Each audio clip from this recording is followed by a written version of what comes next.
Hello and welcome to Porsche Cup Challenge Thursdays, our North American division.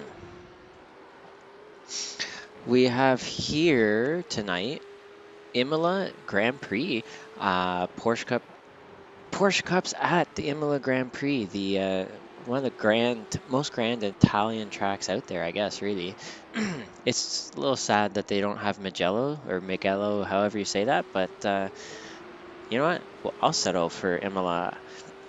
Right now, we're just doing our normal qualifying.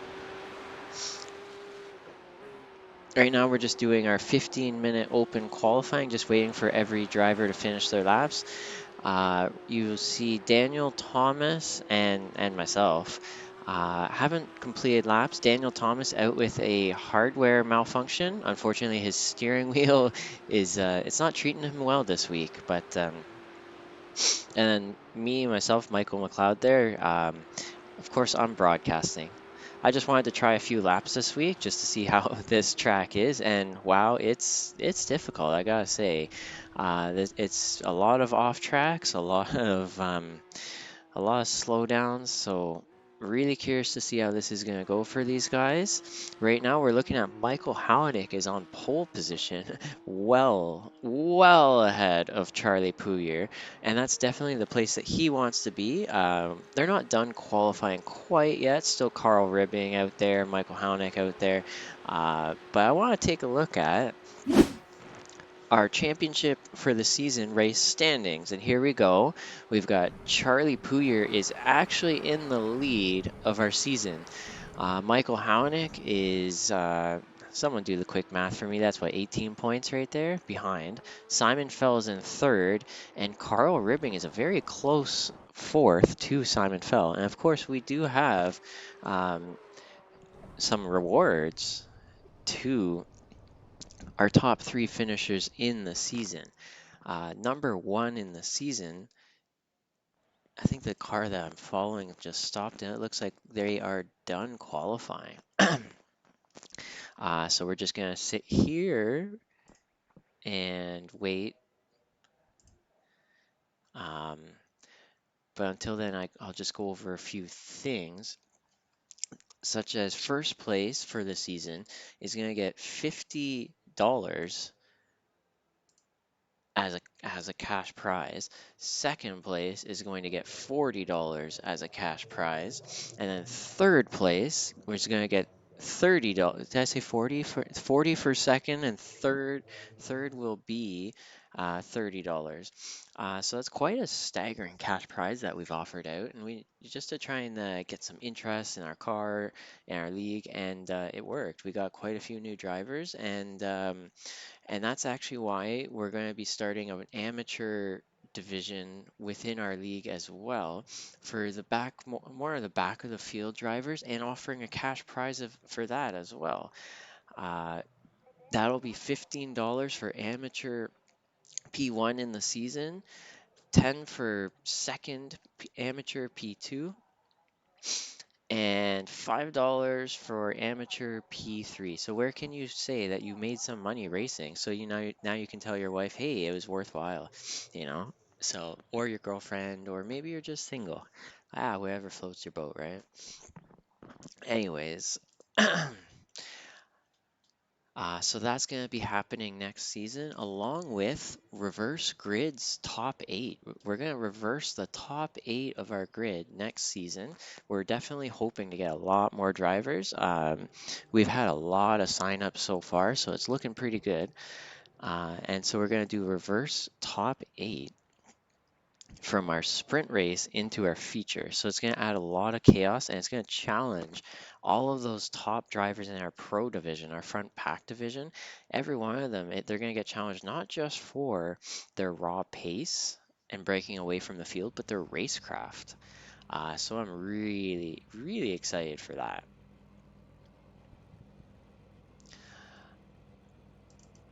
So it looks like these cars are just starting to grid up now. Let's see what camera views are available for me. Not too many, to be honest.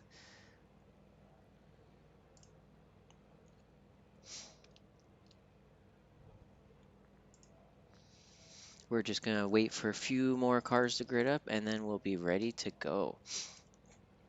Ariel Julian in that blue car, more of a newcomer this season, but a very strong driver. Uh, Definitely putting a challenge on the rest of our field late in our season. Glad to have him here. We're just waiting for, looks like Michael Haunick is our last to grid.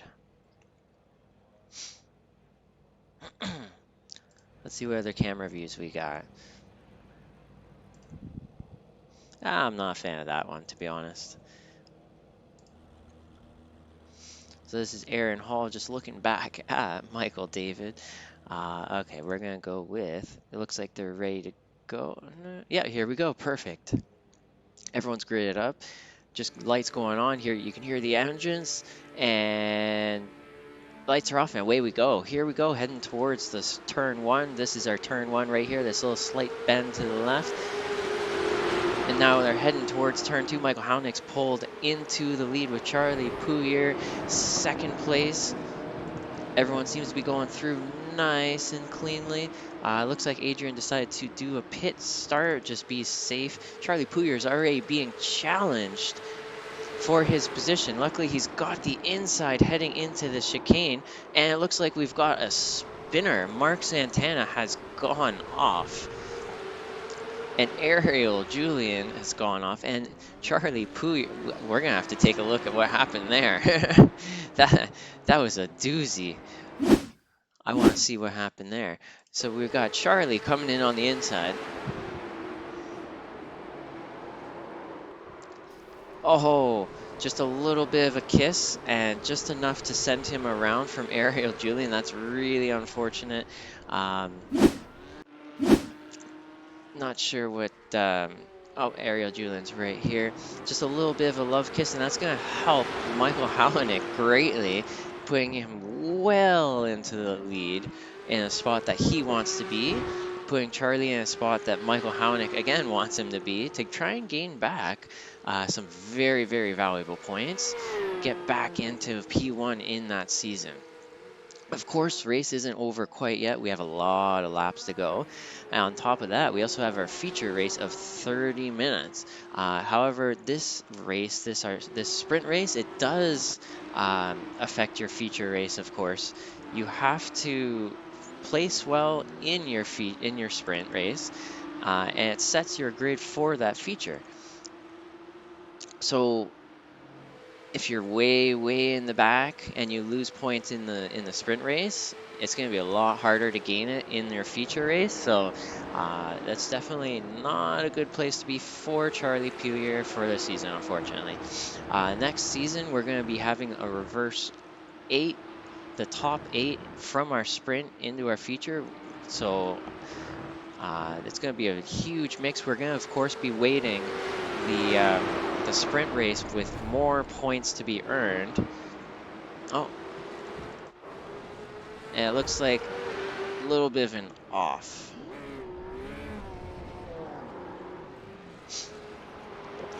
Something happened. A lot happened, actually, I think. Let's go over what happened. Oh. And there's already a car on the grass. Who was that? That was Ariel, maybe? So coming around through one of the many Italian chicanes. Oh, and it just goes off. And then it looks like the next few cars behind as well did the same thing. And that's exactly the challenge that this track is bringing out. This is not an easy track by any means. That's taken a lot of pressure off of Carl Ribbing. Carl Ribbing, I remember his first few races, had it was a very challenging drive for Carl Ribbing, and he's definitely become quite a driver. Placing in second, won a race at Watkins Glen, has become a very great driver. I'd say one of the most improved. We've had a lot of very largely improved drivers. Definitely a huge benefit of our league is the development that's available. Here we go. We got Charlie Pouyer going too wide with Mark Santana heading into turn 2. Looks like Mark Santana backs out just a little bit to let Charlie get ahead.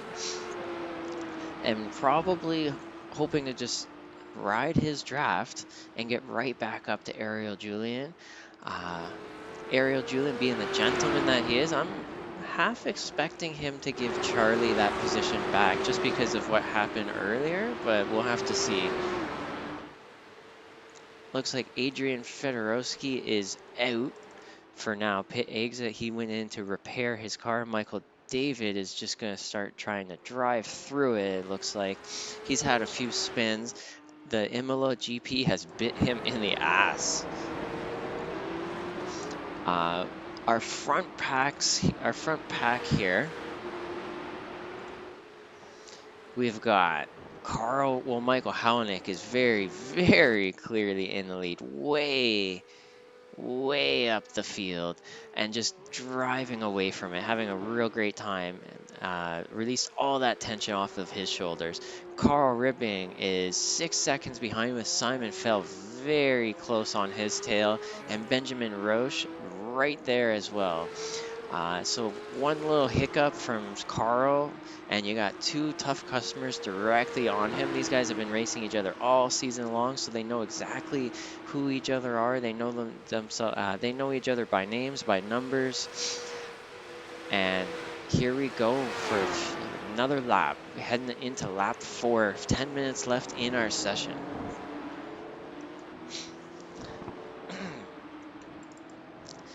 Looks like Ariel Julian is just slightly able to catch lap after lap the pack ahead of him with that raw pace that he's got. Charlie Pouyer also doing the same, and bringing Mark Santana in tow right back up there.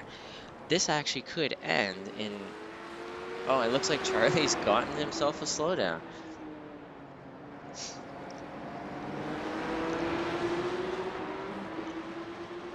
And Imola bit him in the ass again. That's definitely the challenge of this track. There's a lot of slowdowns, extremely easy to get an off track. It's just absolutely ridiculously easy. And you can see it once again. It's also, on top of that, it's real easy to lose control. You go off of some of these curbs, and all of a sudden you're spinning and looking the other way. It's not so good. Not so good, I gotta say. There's Michael Hownick coming on to that start-finish straight, and he's pulling an even larger gap lap after lap to second place of Carl Ribbing. Right now, let's take a look at the biggest movers and shakers of our sprint race. We've got Carl Ribbing up 3 positions. Simon Fell up 3 positions as well. Benjamin Roche up 4 positions. Incredible. We've got Ariel Julian down 2 positions from the incident that we saw. Charlie Pouyer down 4 positions as well from that incident. Mark Santana from that spin. Aaron Hall, I'm going to have to guess, had a spin himself. Michael David, as we saw, a spin, and Adrian is up 1 position, I guess, because Daniel Thomas didn't grid, so that's almost cheating. Almost cheating right there. Let's bring back, of course, our intervals and take a look at how close everyone is to each other.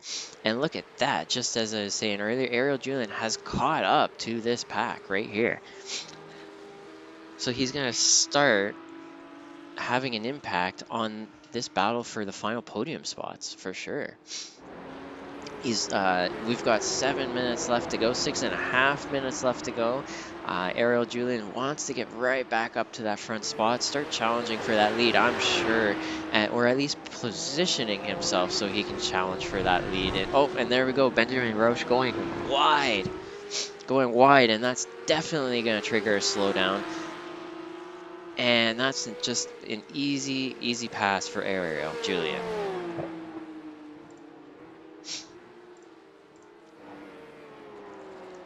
And yeah, Coming on the start-finish line, Ariel Julian's now up to 4th position. Charlie Puyer's back up to 6th position. That's going to make it really, really interesting coming into our feature how that's all going to go.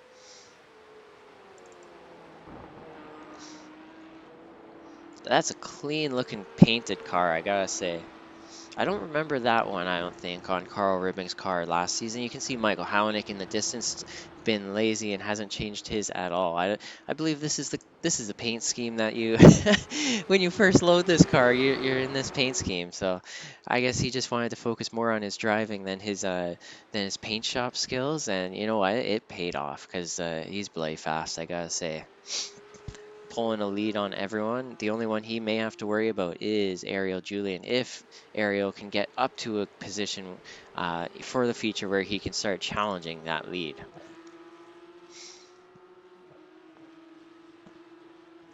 Here we go through Aqua Mineral. How do you say that? That's Aqua Minerali. My Italian, I gotta brush up on that. But there we go. That's Aqua Minerali coming up onto Variante Alta. This used to be formerly the jump chicane.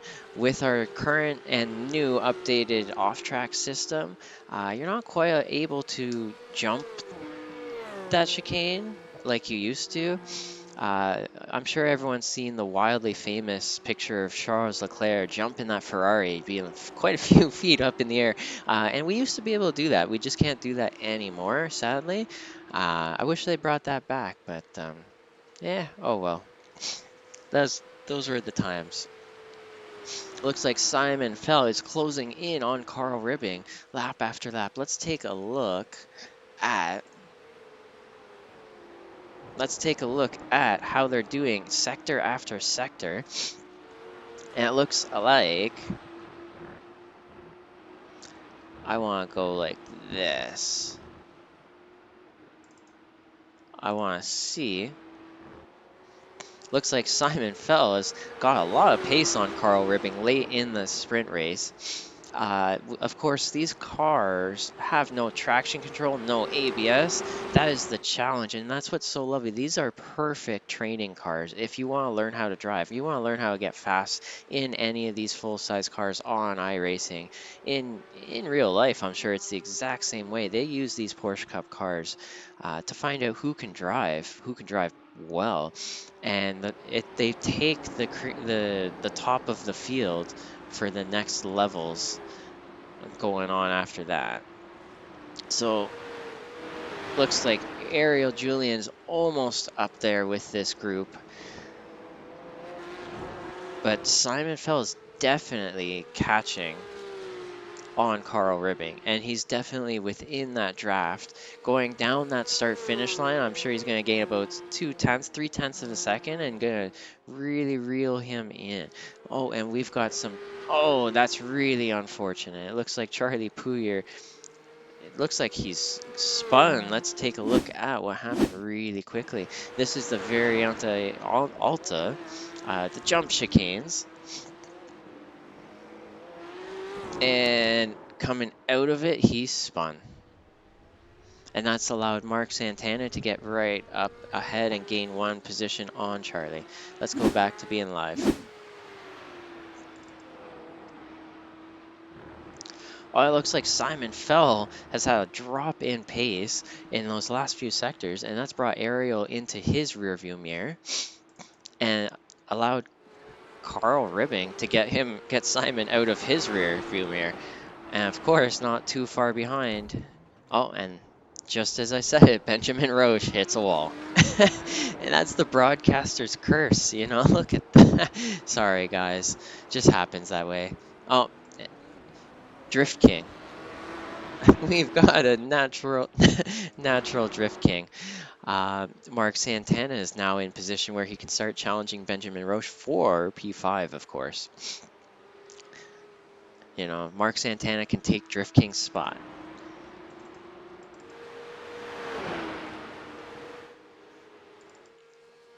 Yeah, Michael Hownick's still having a real nice time, just relaxing, cruising, just has to stay nice and relaxed in his head and not think about how large that gap is. Because sometimes when that gap is this large, it really gets to your head and you start thinking, where is everyone? You know, you start getting bored and all of a sudden you're off the track and it's not such a good time. So that's definitely going to be Michael Houneck's challenge right now. And if this continues on into the future, that's going to be his challenge there as well. Let's see. Ariel Julian coming down the start finish straight. Let's see how much time is gained on this straight in draft. So he's already gained about 1/10 of a second down this straight. It looks like you gain about 2/10 of a second coming down that straight in draft, maybe a tiny bit more. But the tricky part about that, as you just saw, is you've got a lot more speed going into that braking zone. It's totally going to throw you off. Your braking point's going to have to change. And if it doesn't, as you just saw, you're going to be going through that turn 2 and turn 3. Um, the what's it called, Tamburello. It's going to be a bit of a challenging corner for you. You're going to be going at it all wrong, basically. And so that's also one of the challenges that you always have to think about when you're in the draft of someone. The extra speed that you're going to have carrying into that braking zone. You're going to have to brake a little bit earlier. And you also don't want to lock up a tire because you smoke a tire and all of a sudden you're not going to have the tire left to make a pass. It's not even worth bothering or even trying. So here we go, going up Aqua Minerale, heading into Variante Alta. Getting used to these funky names. I'm starting to learn Italian. I think. We got Mark Santana's coming up on, oh, and it looks like Michael Houneck's coming across for the final lap right here, taking the win for our sprint race. Carl Ribbing is in P2, a very clear second position ahead of Simon Fell. Simon Fell's got Ariel Julian directly behind him, but I don't think he's going to make it happen. Ariel Julian coming in P4. Benjamin Roche coming around in P5, heading down that start-finish line straight. Mark Santana, of course, very, very close behind him. Charlie Pouyer coming across in a spot that I'm sure he didn't want to be in, especially where going off of where he started this race, not where he wanted to be. Aaron Hall, back from hiatus, long ass vacation for this guy, the two-faced Joker. Um, miss seeing him. I love seeing Aaron Hall going eye on the track. Glad that he's back once again. Um, just without practice. But not a bad job, not a bad drive by Aaron by any means still. Michael David coming across in P9 ahead of Adrian Fedorowski, who's had a tough go at this one. Definitely had a tough go at this track, in this race. I'm sure he's going to be looking to turn that around.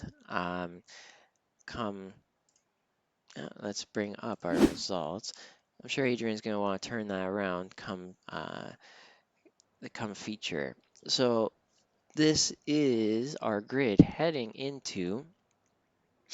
So I'll bring this up. You can see here's our grid from our qualify.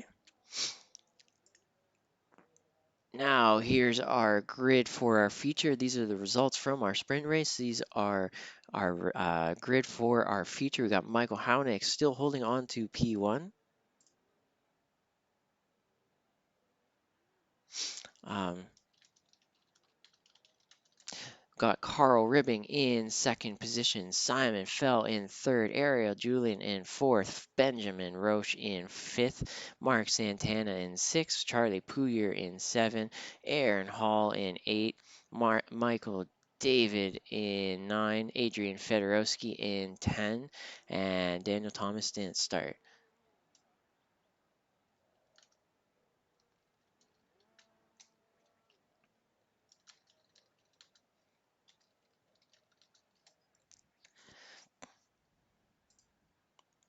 Here we go, and we're now gridding for our feature.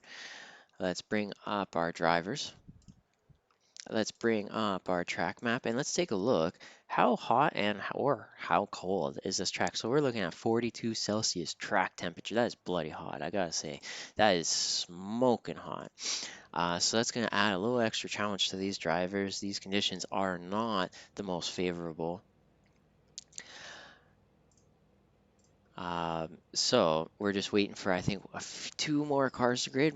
Adrian Fedorowski and Michael Hounik. Adrian may try a pit start again or start at the back. Let's see what he chooses to do. Yeah, no, he's in the very back somewhere. Okay, here we go. We got our lights going on. Lights are off and away we go. Looks like Charlie Pouyer got a real great launch. He's up the inside of Benjamin Roche. Simon Fell's up the. Oh no, that is not a good not a good start for Charlie Pouyer. We're gonna have to take a look at what happened exactly in a second, but can't keep our eyes off of the action yet.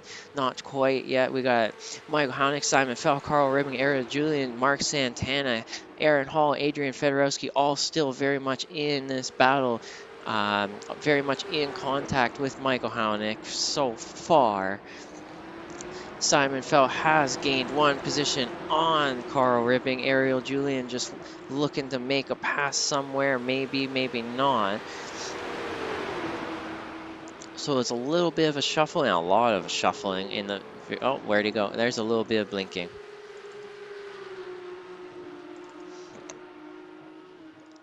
And this is Aaron Hall back to his former glory after a not great sprint race, I'm sure. Oh no, and where's Michael Hounik? I gotta take a look at that. What happened there? Michael Hounik just off track, losing it. That's that deadly curb, and off he went into the barrier, and that is not going to help for his season points. And that's put Simon Fell into the lead of this race. Oh my gosh, this is a huge, huge turn of events, and that's going to help Charlie Pouyer out a hell of a lot. To see Michael Hounik out of this race so far and back to the pits for repairs. Simon Fell is now in the lead of the race, I believe for the first time of the season, with Carl Ribbing, former race winner at Watkins Glen, on his tail. Ariel Julian not far behind, wanting to take another race win for himself as well. Mark Santana, Aaron Hall, Adrian Fedorowski, all right behind. One little slip up from any of them, and it'll be a lot of passes for oh, it looks like Simon Fell has spun. The pressure got to him, and he just he couldn't handle it anymore. Off he went.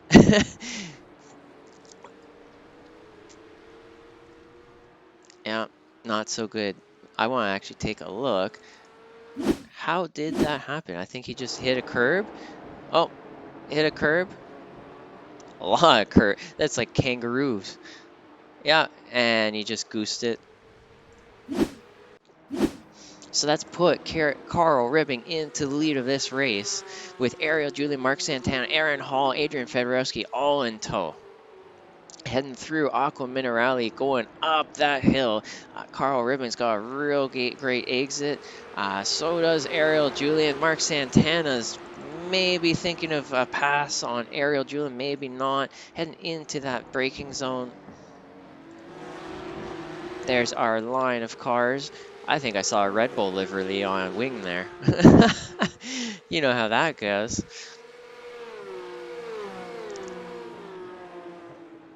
Heading into our final corner of our track, the Rivazza.